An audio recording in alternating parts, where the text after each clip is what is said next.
맡고 있는 권성동 의원입니다. 제주도민 여러분께 인사 올리겠습니다. 제가 오늘 이 민속 5일 시장에 오기 전에 내려서 4.3 평화공원을 방문해서 제주 4.3 사건의 희생자들의 명복을 빌고 왔습니다. 제주 4.3 사건은 우리 현대사에 있어서 발생해서는 안 될 비극이자 아픔입니다. 또 제주도민뿐만 아니라 대한민국의 아픔입니다. 아무리 이념이 좋다 하지만은 국민의 목숨과 꿈을 뺏어가는 이념은 있을 수가 없습니다. 그런데 이 목적을 상실한 이념은 때로는 국민의 삶을 파괴하고 우리 꿈을 앗아가는 흉기가 되었습니다. 이제 제주 4.3 사건, 4.3의 그런 아픔과 분열을 넘어서 상생과 통합 그리고 평화를 향해서 우리 모두가 함께 나아가야겠다는 그런 다짐을 하고 왔습니다. 제주 4.3 사건 유족들이 아직도 정부 보상금을 다 수령하지 못하고 있습니다.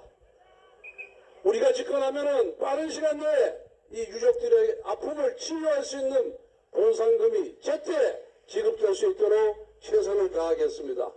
또한 우리 유족들이 연세가 이제 거의 90을 넘어서고 있습니다. 많이 편찮으십니다. 이분들을 치료할 수 있는 전문병원을 제주도에 반드시 건립하도록 하겠습니다, 여러분.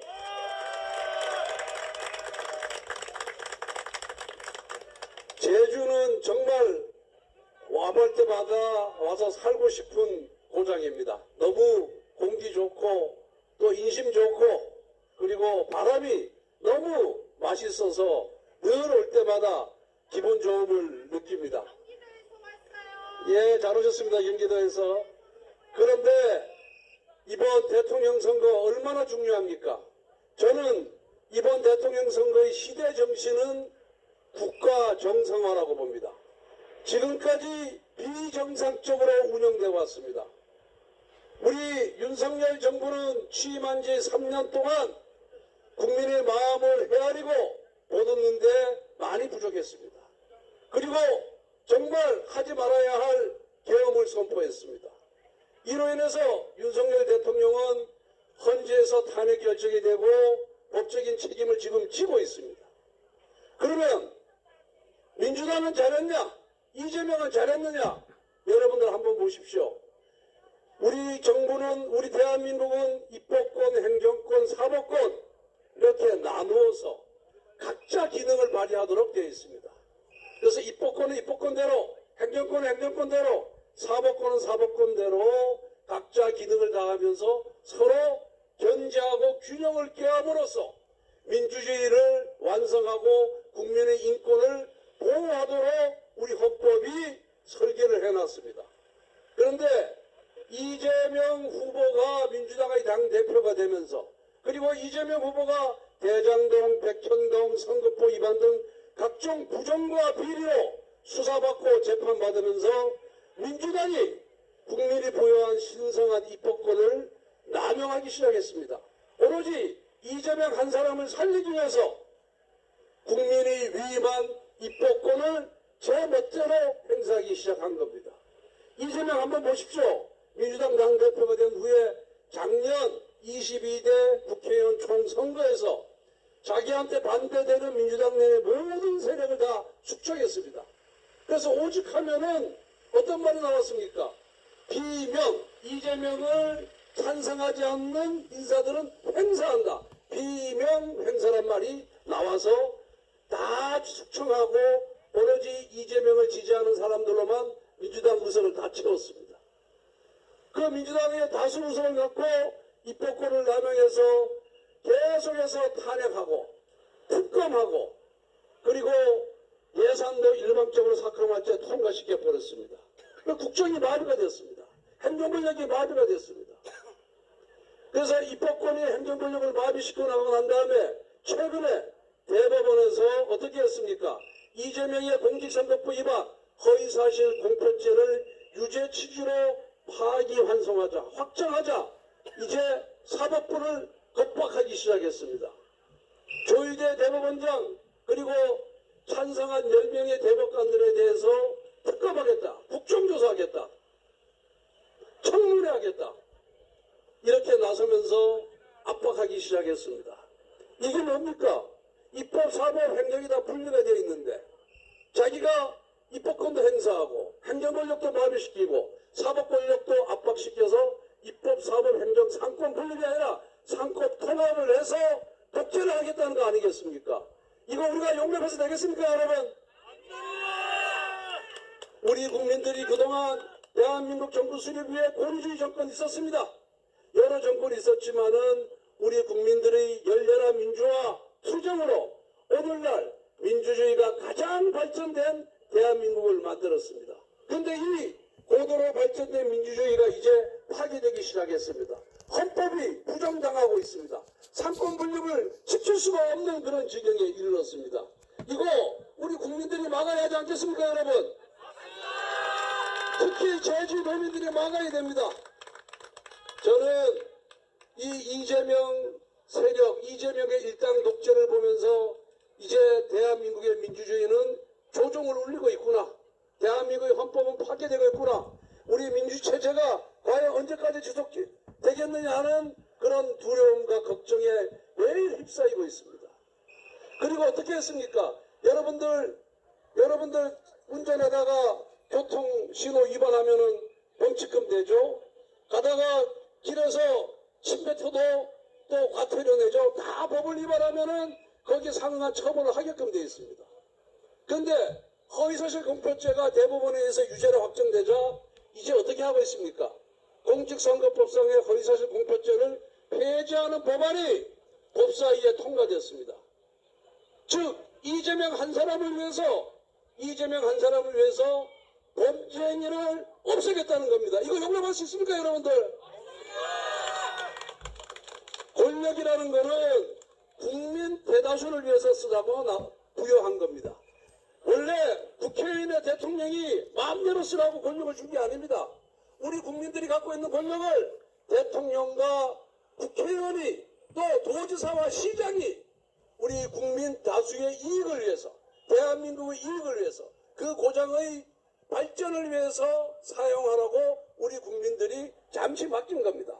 근데 그 잠시 맡긴 권력을 갖고 국민을 위해서 행사하는 게 아니라 이재명의 법적 책임을 면제하기 위해서, 처벌을 막기 위해서 행사하고 있으니까 이 사람들이 제대로 된 국회의원입니까, 여러분들? 이거는 우리 국민들이 정말 심각하게 생각해야 됩니다. 정말 심각하게. 우리가 이거 쉽게 만들어진 민주주의가 아닙니다. 우리 선배들이, 우리 국민들이 피와 땀을 흘려서 자신을 헌신하고 희생을 통해서 만든 민주주의 체제입니다. 그렇기 때문에 이재명 1인을 위해서 자신이 저지른 범죄를 없애는 법을 만들거나 이재명 1인을 위해서 입법, 사법, 행정 권력을 함부로 남용하고 함부로 사용하는 이 이재명 세력에 대해서는 반드시 뼈있는 우리 제주도민들께서 심판해 주실 거죠?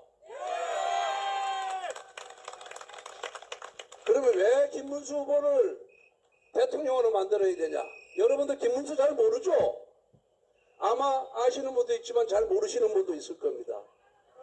정말 청렴한 정치인입니다. 정말 깨끗한 정치인입니다. 그리고 감사합니다. 부정부패를 모르는 정치인입니다. 그리고 마지막으로 가장 중요한 것은 실력 있는 지도자입니다. 제가 왜 실력 있는 지도자인가 설명해 드릴 거예요. 이분이 국회의원 3번, 경기도지사 2번, 그리고 노동부 장관 1번, 이렇게 한 30년간 공직생활을 쭉 해왔습니다. 근데 김문수도 경기지사를 했고 이재명도 경기지사를 했는데 두 사람 업적을 비교해 보면은 누가 과연 지도자로서의 자격이 있는지 여러분들께서 판단할 수 있으리라고 생각합니다. 김문수가 경기지사 8년 하는 동안에 어떤 일을 했느냐? 경기 남부에 가면 평택시라고 있습니다. 평택시에 가면은 삼성 반도체 단지를 김문수가 만들었습니다. 어마어마한 규모입니다. 지금 거제시에서 있는 거제에 그 삼성 중공업 조선이 있는데 그 조선소에 근무하던 근로자 대부분이 평택에 가서 근무할 정도로 평택에 삼성 반도체 단지를 수백만 평을 만들었습니다. 그리고 여러분들 경부고속도로 타고 서울로 들어가는 길목에 성남 판교라는 데가 있습니다. 거기 보면은 고층 빌딩들이 쫙 올라가 있는데 그게 테크노밸리입니다. 판교 테크노밸리인데 그 테크노밸리를 만들어서 각종 스타트업, IT 기업 이런 것을 유치한 사람이 바로 김문수입니다. 경기 북부에 가면 휴전선 근처에 파주시기라고 있습니다. 거기에 LG그룹의 LCT 산업단지를 만든 사람이 바로 김문수입니다. 그리고 수원에 가면은 새로 광교 신도시라고 있는데 수백만 평이죠. 어마어마하게 큽니다. 그것도 김문수가 만들었습니다. 그래서 김문수가 지사로 있는 동안에는 경기도의 경제 성장률이 매년 6에서 8% 나왔습니다. 그럼 이재명은 뭐였을까요? 여러분들 이재명이가 성남시장하고 경기지사 하면서 업적 성과로 꼽을 만한 거 기억나는 거 있습니까?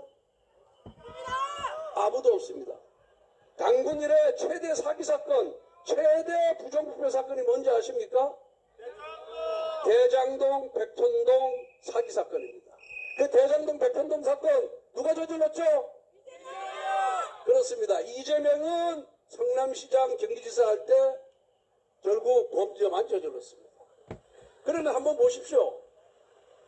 김문수가 경기지사 8년하고 노동부 장관 하는 동안 부정과 비리에 열비된 적이 있습니까?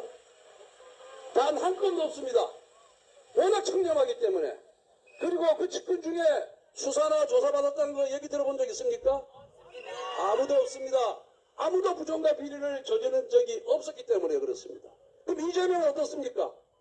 대장동, 백천동, 성남FC 사건 등등등을 해가지고 이재명은 지금 재판을 받고 있지만 이재명 측근들 중에 상당수가 대북 송금 사건도 그렇죠. 상당수가 지금 구속되거나 재판을 받고 있습니다. 그리고 김문수 측근 중에 자살했다는 얘기 들어본 적 있습니까? 그런데 이재명 측근들 중에 수사받다가 왜 그렇게 많은 사람이 죽어나가는지 모르겠어요. 극단적 선택을 한 사람이 8명입니다. 8명, 무려 8명. 그리고 김문수 자기 약속 반드시 지키는 사람입니다. 그렇기 때문에 이 경기지사 시절의 업적과 성과를 보더라도 김문수가 이재명보다는 훨씬 더 실력이 있기 때문에 대통령직을 잘 수행할 것으로 보이는데 맞습니까? 자, 김문수 오늘 세 번 하겠습니다. 김문수.